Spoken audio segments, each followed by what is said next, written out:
Hi, I'm Kyle Foffey from Cedar Park, Texas, and I golf at Twin Creeks Country Club. Welcome to Golf Smarter. Hi, this is Phil Calvert from Cumming, Georgia. I play at Bears Best in Sewanee. This is Golf Smarter number 1021. The issue that we need to deal with is we've got to eradicate golf intimidation. It's okay to duff a shot. It's okay to not stripe a 250-yard drive. We don't really care if the golf balls are jacked or not jacked. It's not going to make any difference to my game. I don't know if I need a new driver every year to pick up the extra 10 yards for the golf that I want to play. Because golf is happening everywhere. It's happening at the office. It's happening outside. It's happening with your kids. It's happening with your grandparents. Everybody is playing golf. And even what's more interesting, couples golf tournaments, formerly known as the Divorce Open, are now the rage. More people want to play with their spouse. That was always a toxic event because of some of the tension. Now people love it. They want to play nine and wine and dine. And that's where we're at with golf. As we understand that you don't play golf to get away from your family, you play golf to be with your family.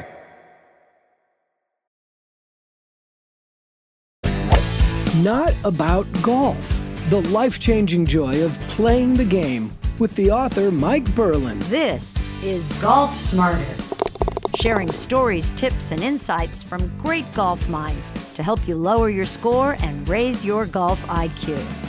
Here's your host, Fred Green. Welcome to the Golf Smarter podcast, Mike. Hey, Fred, welcome back.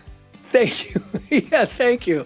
So he's referring to the fact that I've been traveling a lot, but I'm here now and getting to have more conversations for the podcast, which I love doing. And this one, just based on our few minutes of introduction to one another, this is going to be lively. We have a lot to say. We've had a common journey, so I'm glad to go through it with you. Explain the common journey part. I think we both came into golf a little bit later. I didn't grow up with golf. It came to me when I was in my 20s, and it really surprised me because I didn't think golf was for me. Mm. And what was the moment that you went, oh, this is for me? I was on a mandatory vacation during my first job. I had gotten some irritable bowel syndrome, and my boss said, hey, you need to take a vacation. And I went down to Sanibel Island in Florida with my mother and my stepfather. My stepfather was an adamant golfer. My father had never golfed his whole life. And he said, well, let's go to the driving range. And I thought, this is going to be kind of boring. I don't want to watch him hit golf balls. But he said, come anyway. And then after he hit a few balls, he said, why don't you try it? And he had this driver called the Big Whale. And do you remember the Big Whale? It was by Wilson. Whale? W-H-A-L-E. I have it now because I bought it on eBay. And the Big Whale is not big at all compared to the Big Bertha and some of these other ones that are out there. But he said, why don't you hit it? And I got up, I teed the ball up, and I hit it. And in my mind, that ball went 300 yards straight in the air, and I was hooked. Looking back, it probably went 120 yards and sliced. But in my mind, it was the biggest drive ever, right down. And I was hooked on golf. And the rest of the trip, I took lessons. I started to play, and I was hooked on golf. And this was 1990. Okay, perfect. And that's what it'll do to you. I mean, it just takes, if you're not a golfer or you're new to golf, you know, and if you've been playing most of your life, you know, it takes one swing with contact and you see the ball in the air and it's like, oh, this is awesome. Yeah, the dopamine rushes to your head, and then it's I've as a researcher, I've looked into it. There's a dopamine rush that comes when you hit the ball in the air. There's a dopamine rush when you sink a putt, and it doesn't matter if it's a 12-footer or a 1-footer. That little noise when it goes down is dopamine rush, and you live for it. That's why I tell people if you're having trouble golfing, go putt for 20 minutes. Just go feel success of the ball going into the cup and then go back to the range or go play golf, and it will change your mind because your chemistry is different. You've had success. Sometimes hitting 7-irons for an hour can be a very frustrating experience. Oh, absolutely. I frequently will get people going, hey, I'm trying to come back into golf now that my kids are getting a little bit older. I've had to take a break from it. How do I get my kid into golf? And I'll say, take him to the putting green. Give him 3-foot putts. that they can figure out, that they can do. Hitting a golf ball is hard. Putting is easy. And if they get good at putting, the game's going to be easy for them. Hey, Fred, I've worked on my putting, taking 5 strokes off, all on eliminating 3 putts. Yep. And so, I mean, for all of us, whether we're kids or whether we're adults, being a confident putter can just make the day so much better.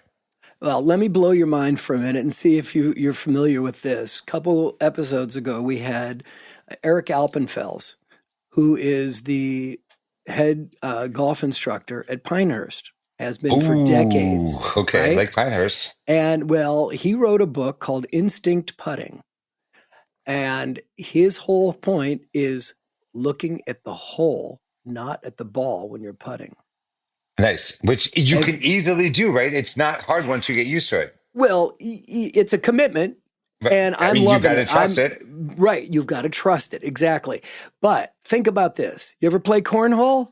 Yeah, of course. Sure. What are you looking at? You're looking at the hole, man. Exactly. You ever shoot a basket? Yeah. You're right. You ever shoot a basket? You look at the hoop. Right. You ever hit a baseball? Yeah, exactly. You're looking at the ball. You don't look at, and so what happens when you're putting with instinct, with most putting, you look at the hole, you look at the ball, you look at the hole, you look at the ball, you stay at the ball, you stay at the ball, you stay at the ball, and you forget where the hole is, but you take your putt. Right. And you come up short and you're like, how'd that happen? Well, you're not connected to it. But when you look, even on short putts especially, but I've been using on short and long putts and having great success with my distance control and holing out long putts, including holing out 10-footers regularly. Wow. By looking at a very specific spot where I want it to go, and it works so well. When I played Riviera, I played Riviera the first hole. Guy, I've got like a 30-foot putt, and the caddy's like, hit it right here. Right. And I was looking at that spot the whole time, and it went in. Yeah, and it was a long putt. When we play courses that we haven't played before, and we don't quite know the contours, and we don't know the speed, you got to trust the spot. Because and so if that gives you that confidence, if I don't do my putting routine, which I do an aim point, but if I don't do the putting routine, I miss every time. And I don't even know why I do, but I've got to go through the routine to know the distance, to know the spot, and then the commitment comes. And without the commitment, I'm just hacking it. I'm not committed. Right. Right. And that's the thing. I mean, we've talked to so many instructors on this show. It's all about your pre-shot routine consistency, right? Yeah. Doing it over and over and just being comfortable with it, including being comfortable with the dog barking because she wants to come in. I can't even hear her. So okay, good, because she's driving me nuts. All right. Anyway. But the other thing is when you play with a partner, if you're a good putter, somehow your partner calms down. Like somebody you're with. I noticed that spending time on the green can really annoy the other golfers in the foursome, can annoy your partner. Like they want to play kind of quickly, and a slow golf on the green is actually emerging as one of the biggest hangups that golfers are having. Like you've got to be sort of quick and methodical, but don't be slow. It's just as bad as being slow in the fairway now. Right. I maybe think they should put a shot clock on a putt clock. Oh, on the did greens. you ever watch TGL? Did you see the shot clock? Finally, they have it. I love the shot clock. Are you making bitter decisions? I don't think so. No. Just do it. And I'm very deliberate about my pre-shot routine on the green and in my shot. And I have a feeling that there's people that are like, oh, come on, Fred. If you make it in have you ever watched it on TV and they take a whole lot more time than I do? Relax.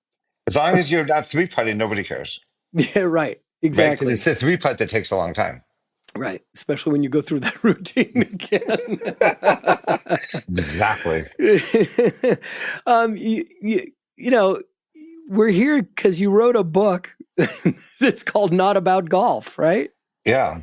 That's the biggest misdirect. Not about golf. All about golf. But it's not the golf that most people think about.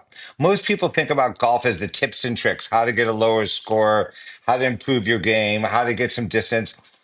I don't think that really matters for the golf I play. For the golf I play, it's how to have a more fun time with your friends, how to uh, find more fulfillment on the golf course, how to build a better network.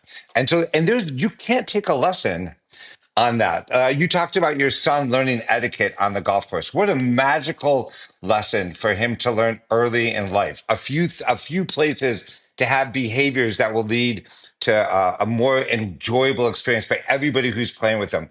And I think for social golf and for golf networking, you can see into the soul of the person you're playing with by the 14th hole. You know if they're a good person, an honest person, a caring person, a person who will, a generous person will help you look for their ball, a person who can deal with frustrating situations, who will celebrate your good shots. And for me, those are the people who I want to be with. And if I'm with somebody who I see can't control their anger or who gets frustrated easily or who'll get who doesn't want to help me look for a lost ball, are these people that I really want in my life in other areas? And most of the time the answer is no. Right. I'm not looking for the most competitive games. I'm not looking to destroy my opponents. I'm looking to have friends and colleagues and people who I enjoy spending time with. Fred, if I spend 4 hours golfing with someone, that's probably the biggest time commitment I'm going to make that day. And so I want to enjoy it.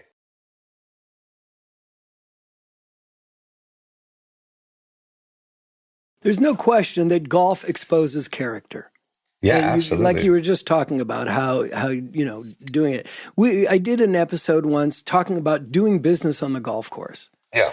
And what the person was explaining, this woman was great, and it's always stayed with me, is that when you're going out to play golf with somebody who you may do business with, whether be an employer, employee, or a client, customer, whatever it is, you don't do business during the round. What you do is you learn if you want to do business with that person while watching them play golf. What is their temperament like? What is their anger level? What gets them going? And then if you decide that, yes, you do want to play golf, you do want to do business with them, then you do that in the 19th hole. You go to the bar and then you start talking about it. It's What are a, your thoughts on that? it's the ultimate in character referrals, right? Yes. You're finding out if they're honest. And, Mm-hmm. and, and that means, are they telling their true score? Are they committed? Are they, do they have the stick to itness? Can they deal with adversity? All of those things, are they going to rip you off? Are they fair? Those are all the things that you want to know. And you can't find out in a phone call. Like oftentimes you have to do business to find out if you want to keep doing business. Well, on the golf course, if it doesn't go well on the golf course, it is not going to go well in the business deal. So no, I've never negotiated a single business term or completed a deal on the golf course. Have I made relationships where people trust me and I trust them and I want to spend more time with them? Absolutely. Have we had conversation that proves because I was a political and brand consultant where I had something interesting to say or they had a problem that I could help them with? For sure. But most of the time, we're chit chatting about life, and then we talk about the shot, and then we're chit chatting about something else, and then we say great putt. So it's always golf sprinkled in conversation. And what I like about golf is the natural chit chat. When you Yeah. run out of chit chat, great drive. You can't talk about golf. Tough break. Oh, you lost that ball. That's going to be an expensive hole because you just put your Pro V1 in the water. And you know what? You have another one. That's it's not so bad. Or I think the ultimate thing is I love the thrill of somebody finding a golf ball. I love when they delight in finding a new golf and they put it in their bag. And I'm like, I'm really happy for you. You found a new golf ball. And some people delight in that. Yeah. Oh, absolutely. You know, Absolutely. So, do you play for money? Are you a gambler on the golf course or? my biggest bets are 224, 5, 5, 10. Those are the Nassau's. That's my, and if I splurge, it's, dollar skins. Yeah. That's about as big as it gets. I don't need to bet money in golf. It doesn't get me more engaged or energized. It just gets me nervous. I'm the exact same way. It's like part of the problem with my son. Even when we went to Topgolf, he's like, all right, $100 on this. I'm like, come on, man, just let's hit the ball. I can't do it unless I have skin in the game. It's like, yes, you can. He didn't play with his dad enough skin in the game. Like, I mean, either rooting for his dad or rooting against his dad would be. My son and I used to play $20. I think we played $20 skins until maybe he was 14 because he needed money and he could always beat me. So I always knew it was a good way to give him some money, spend some time with him, keep him engaged. And then I think somewhere around when he graduated high school, it's like, Dad, we don't need to play for money anymore. I just want to be out here with you. And I thought that was very sweet. And then he asked for a couple $100 afterwards for some, for some spending money, but he didn't have to win it off me. Right. My son and I were playing once. He goes, all right, $50. I'm like, 5. He goes, no, 50. I said, do you need $50? If you need $50, I'm happy to give it to you. Right. But don't torment me. Don't humiliate me. Right. Don't make me, make these shots. He can't beat me. Oh, he can't beat you. No, he cannot beat me. That's the motivation. But he gets into my head better than anybody. And one time we were going out and I'm like, okay, tonight I'm just going to get into his head. I know I can beat him. I'm just going to get into his head. And what happens? He has one of the worst rounds of his life and I can't do it. It's like my son. I can't beat you up. You're beating yourself up so much now. You're going to take $350, $400 off him. And is he calculating per hole? So he's like putting it out down 6, down 7, down 8. I said, just tell me at the end of the round and add it up. I don't want to know during the round. And did he have the money to pay you? Oh yeah. He's always. I haven't had to give this kid an allowance since he was 8. He's always got a scam going. That's a pretty entrepreneurial kid. Yes. So that's good. So, I mean, something's working. Yes. He's working it. Oh, I told you beforehand. He works, and that's a good deal. No, my son Matthew is too. He doesn't bet on the golf course anymore. Maybe with his friends, but it's not for money. It's for honor. It's for points. They do a Ryder Cup. All his college friends get together a couple times a year, and they do a Ryder Cup format. And that's just fun to see that they love golf so much that they'll fly to Arizona or they'll fly up here to New York and just play. That's exciting. Absolutely. So you mentioned about using golf to build a better network. Yeah. Let's bring that out. Let's tease that out for just a moment here. I've been fortunate to be part of a group called Young Presidents Organization, which is a group of young presidents, all under 50 years old, and they have something called the Golf Network. And originally, I thought the Golf Network was for all these young presidents who were, scratch golfers. No, the Golf Network is for like 15 to 20 handicaps who just enjoy getting together for golf. And YPO is spread all over the world. And so I would look at the website and find all these different places they were hosting golf events. So the first one I found was the YPO World Championship, which I thought that sounds like a big thing. And it was in Dubai. And I'm like, well, I'm going to go play in the YPO World Championship. It turned out to be a bunch of 15 and 20 handicappers, and Dubai was just coming together. And I've gone to events in Australia, in Tasmania. I've gone to events. All the YPO events? These are young. They're all YPO, but that's Young Presidents Organization. All young presidents, and so that was one form of my golf network. And then in New York, New York has a lot of golf. There's public golf. I mean, we have the Ryder Cup coming in just a couple of weeks. Right. Yeah, Bethpage, which will be. That's going to really be a major event from there. That will be as big as any Yankee World Series or Knicks basketball, or even they're going to have the World Cup. I don't think New York expects what the Ryder Cup has become, because it hasn't been here in a while, and New York is going to go absolutely crazy for the Ryder Cup. So I have friends, and we each are either members of private courses, golf clubs, or have public courses, and we just play. I never play more than 5 rounds at my home club because I'm always going to my friends' clubs and having home and homes, and that's something I really enjoy. That's awesome. That's awesome. Really awesome. So your book not about golf. the line that I was fed here is that it explores the life-changing joy of the game, debunking myths and highlighting how golf's momentum fosters social and networking benefits for everyone. Yes, well, because golf brings people together of all abilities. With the handicap system, we can all play golf. So the handicap, Right. I'm a 14 handicap. I don't know. Sounds like you're a 5 handicap. Not anymore. You were a 5 handicap, but Never. even in the days when you were lower, we could play together. Yes. Because you would give me a couple of strokes on different holes, and we'd have very competitive matches, equals the playing field a little bit, and allows us to stay engaged.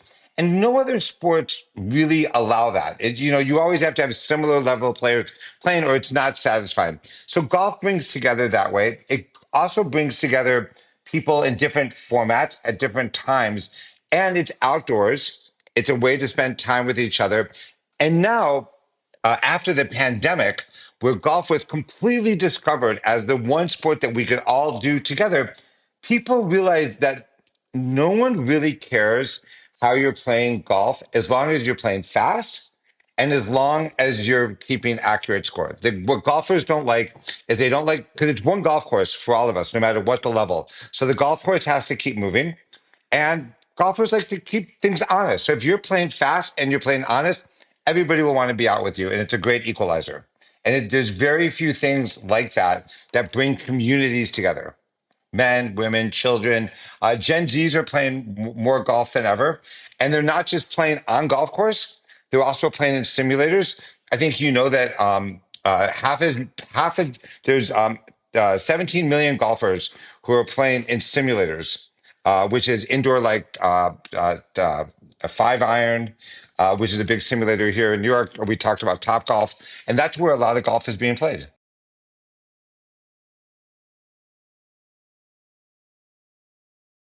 Let's continue the thought about simulator golf, indoor golf, because it is really exploding right now. The technology has gotten so good. TGL has helped promote it.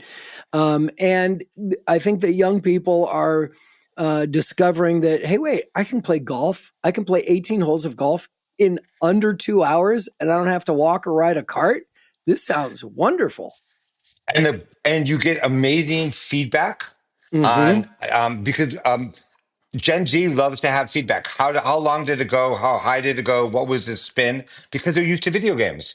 So they get that instant feedback, but they get the dopamine rush. If the simulator says it was 262 down the fairway, it's 262 down the fairway. There's no disputing that. And unlike on course golf, where there might be a pond on the right or there might be trees on the left, they don't see those.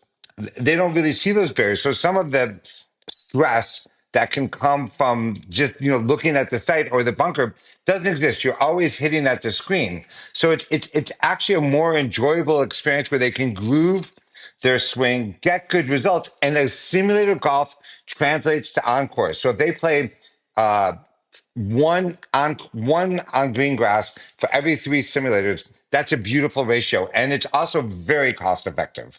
Very cost effective. It's $65 an hour for simulator golf. Maybe you can get it down as low. Many buildings are putting simulator golf as an amenity in residential, and it's an amenity in commercial now. Is it really? Yes. If you look at the Empire State Building here in New York City, the world's most famous building, they have a simulator, and they have tournaments, and they are using it as a way to get their tenants to convene groups. It's a wonderful amenity in a building that is legendary and historic and epic as the Empire State Building. And as we were discussing, it builds your network. It's a great way to build your network. It builds your network, and you're talking to people. One person hits, 7 people are talking. Yeah. I wonder if they even play in foursomes. I bet simulator golf allows for all different formats. Sure. You don't have courses, to play whatever you don't have course to you move. want. Right. Right. Well, all right. Now let's get back to, or let's get not even back. We haven't gotten there yet. We've been chatting like this, but Not About Golf is not your first book. No. But it's your first golf topic book. Yes. Let's establish where you came from and how you got to this spot.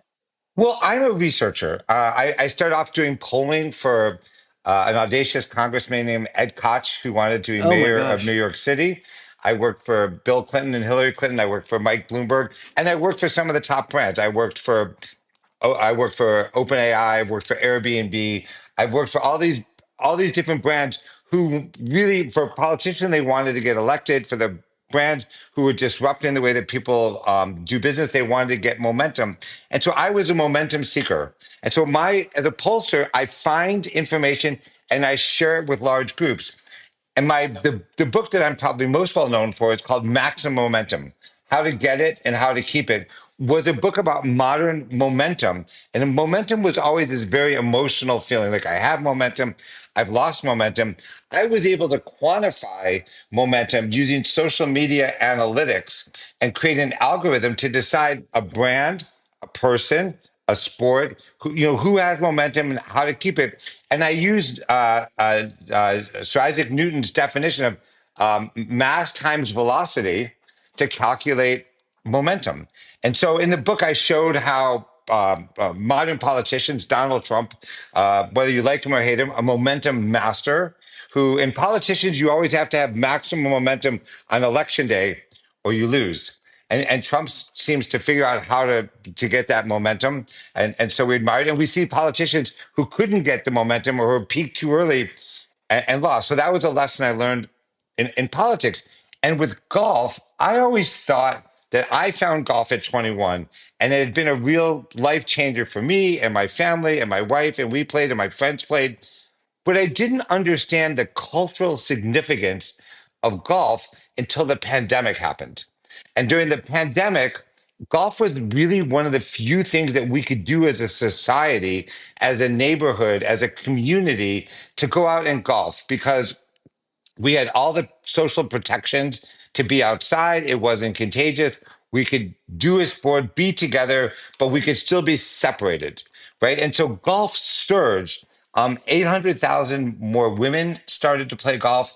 Gen Z came into golf. And there were golfers who were starting to play, 60-year-old golfers for the first time were coming out to play because they wanted to be part of it. They weren't trying to win the club championship, although maybe some of them were. Most of them just wanted to be social and be with their friends. And I could see the momentum of golf just absolutely taking off. And that's why I wanted to share it, because I knew they could take lessons to get their swing better, but who was going to teach them the social and networking parts of golf? And I felt that this was my opportunity to share it with them.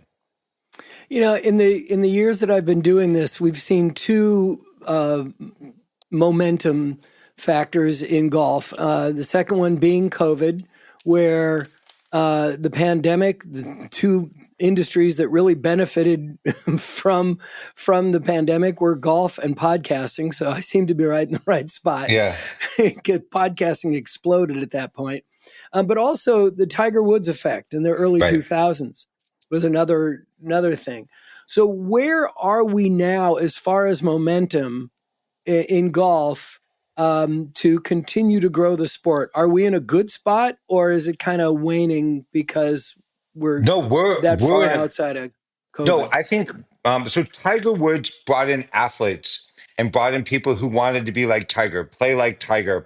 And I actually think that while it was amazing for the sport, that was an intimidating version of golf because Tiger Woods was an amazing player who made great shots. And that was still the era where there were golf. I mean, there was Arnold Palmer, Jack Nicklaus, and we can go through Gary Player, all these amazing golfers.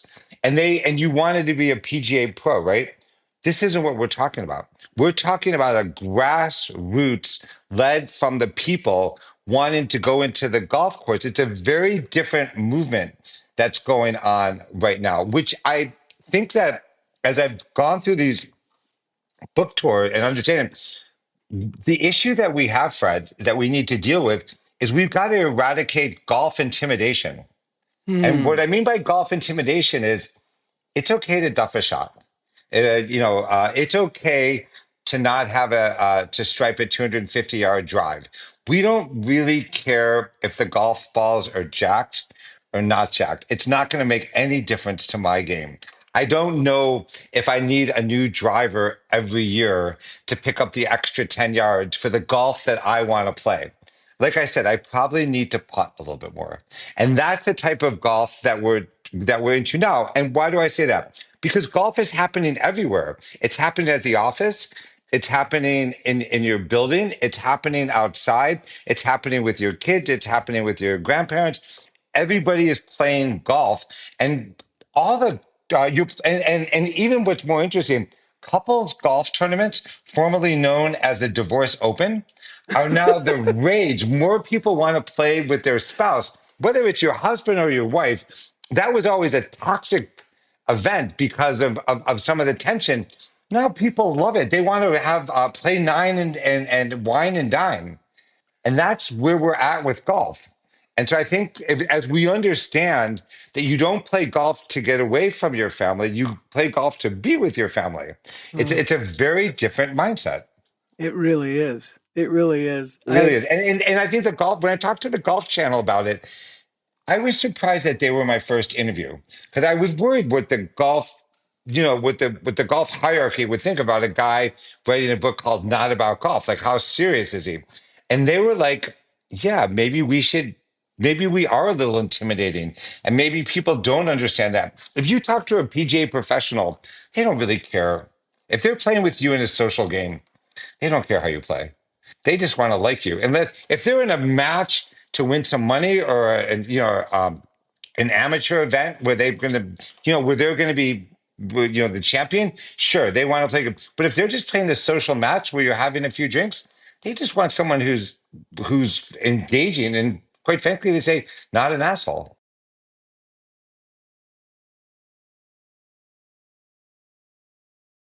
Part of what your book talks about is a lot about your golf, your experiences going and playing at some of the greatest courses. And I was like, I don't want to know, guy. You keep telling me about these great courses that I'll never go to play.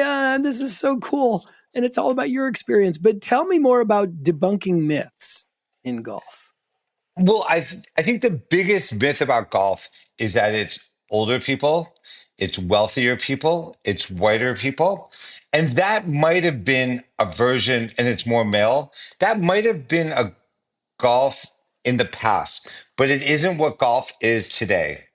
Golf is more accessible than it's ever been. Golf is as much younger people as older people. It's as many women as men. And so I think getting rid of this older image of golf and getting to a modern image, golf fashion. Like, I'm still waiting for being able to untuck my shirt everywhere I go. It hasn't happened yet, but it's starting to. Golf is mirroring society and the values. Golf is inclusive. If I say, do you golf? I'm not trying to keep you out of my life. I'm trying to bring you into my life. If I say, do you golf? It means I want to spend time with you. I want to hang out with you. And I'm not going to judge you how you golf. I'm going to judge you as a person. I'm going to judge your character. I'm going to judge, are you engaging? Are you caring?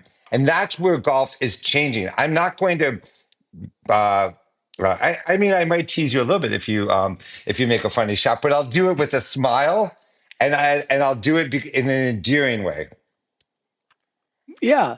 So what are the things that other people are like, yeah, I don't know. I can't. What a stupid game, that ball, putting a ball in a little hole. That's not what golf is. Because they don't get it and they won't spend the time. I have people say, I wouldn't spend 4 hours doing that. I want something more athletic. I want something more strategic. I want something more engaging. And I say to them, well, why don't we come out and walk 18 holes and you tell me how you're feeling? Why don't we think about these shots and all the different options? And you can tell me if your mind was engaged, or if you want to play inside, and let's have a few drinks and talk. And then you tell me at the end what you thought, because you've made up this mental mind of what you think golf is based on some understanding that you had.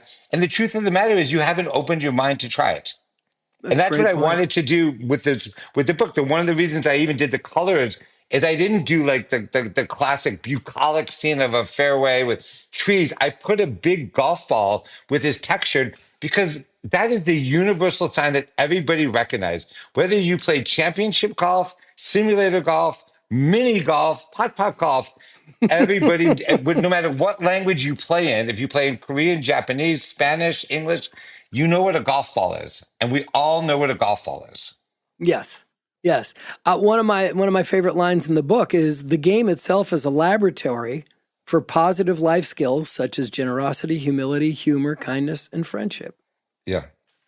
And it's and you certainly know after 14 holes. I don't think you have to play with someone twice. They cannot control their impulses, good or bad, because you have adversity in golf. No matter who you are, something doesn't exactly work out the way you planned, or you have unexpected success in golf. And both of those require a certain temperament. If we have something great happen in our life, we don't instantly jump up for joy and start hugging each other. And if something bad happens in life, we don't start throwing stuff. If people who throw their club, I'll never talk to them again. Like I'm not into that. I want to, you need help. Yeah. One of my listeners told me when he was playing with his dad when he was a kid and he got upset and threw his club. His dad said, "You're not good enough to throw your clubs yet." Yeah. I wonder what that would feel like, because don't you need that club? Like why? Like that, I have a practical sense. So like if you throw your wedge, you're going to need to hit that wedge again. So Probably. I see it. Like I see people, slam a club, even in simulators. I'm like, it's golf. You have another shot. Like there's always another shot. Well, You there's miss a putt, you expectations. always I think get another one. people have expectations of and golf's not that easy. Who makes 100% of anything? Nobody. No one. You have the spelling test. I don't spell all the words right. It's just not what I do. But I went to a golf psychiatrist. It wasn't really a golf psychiatrist. It was a sports psychiatrist. I had lost my game. I loved golf. It was the most important thing to me. And then I was in a business deal, like the best business deal I'd ever had in my life. And I was deep in due diligence. And they're asking me all these questions I have just no idea what the answer to. And I couldn't golf and keep my head in the due diligence.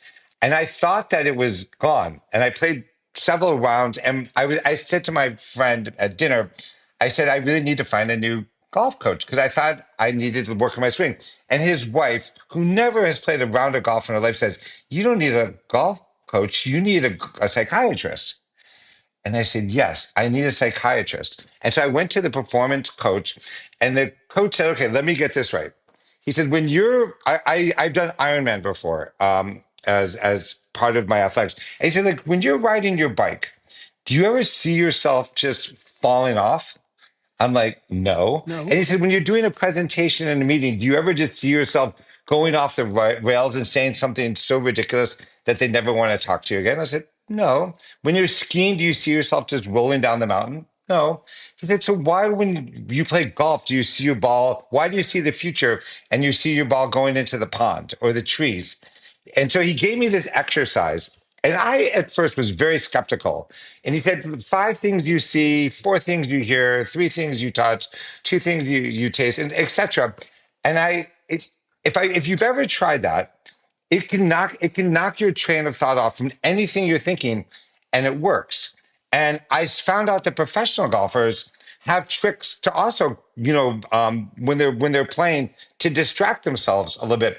And I never knew. And so, like, even I was playing in a golf tournament 2 weeks ago in Aspen, and it was a pretty tight golf tournament. I was with a friend. It was our 18th year, and my friend had told me, I spent a lot of time playing golf.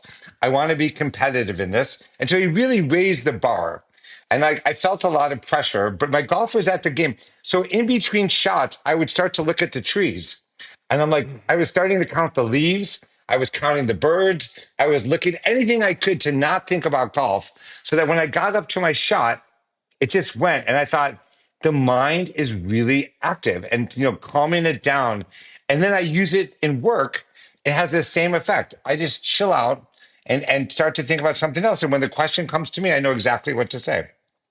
Well, you just recapped over 1,000 episodes of Golf Smarter. Well, that's right. That's why I wanted to come on this show, because I thought you're into this stuff. Oh, yes. I mean, episode 1 was with Dr. Joe Parent of Zen Golf. Zen Golf is my book. That's why I had him on episode 1 in 2005. He's been on the show many times. Feel the ground as you walk. Absolutely. Zen. I read Zen Golf over and over again as a Bible. You can't read it enough. Zen Golf. Hear the birds. Or one of my favorites. I mean, I have lots of lines that I quote from him, Zen but one of my Golf. favorite, is that if things aren't going right, if you have a bad shot, treat it like an Etch-a-Sketch. Flip it over, shake it off, and then move on. Oh my God. I love when he said, feel the ground, smell what's going on, hear the birds that are barely chirping, and you can Zen Golf. That was the first time I started to practice. Yep. That type, because no one, they don't tell you that when you first start golf, that you have to clear your mind after every shot. No. And you're just like focused on the next one. A couple of years ago, I was in Japan, and we were at a meeting with a Buddhist monk on top of a mountain in his little monastery there. Right. And we talked about sitting meditation and walking meditation. And then he started talking about Zen Golf, the book Zen Golf. And I'm like, wait a minute, that's one of my teachers. He called it the Golfing Zen. And I'm like, no, you mean Zen Golf by Dr. He goes, yes. One of the greatest books. Well, because look, when you and I started chit-chatting before, I never thought that we wouldn't have rapport.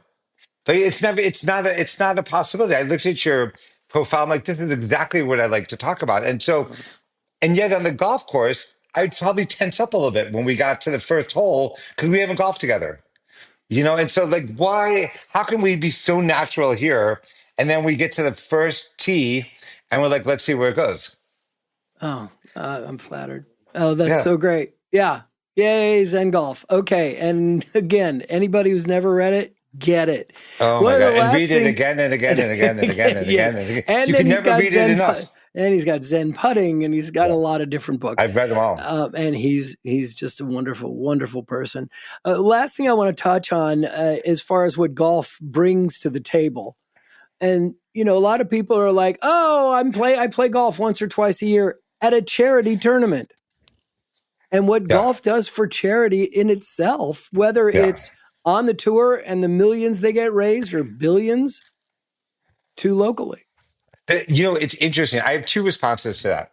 One, I think charity golf is just scratching the surface. It is because charity golf brings people together and it raises so much money. And yet I think the possibilities are so much more to bring in it to all different areas because charity golf is community. And my wife and I sponsored a boys and girls club tournament, and we raised hundreds of thousands of dollars in one golf event. And I'm like, if we can raise this in one golf, this is the power of golf to convene people who are like-minded to support things. And so the reason I had the reaction when you said that I golf one or two times in charity, I'm like, this is somebody who we should get golfing all the time because they like golf.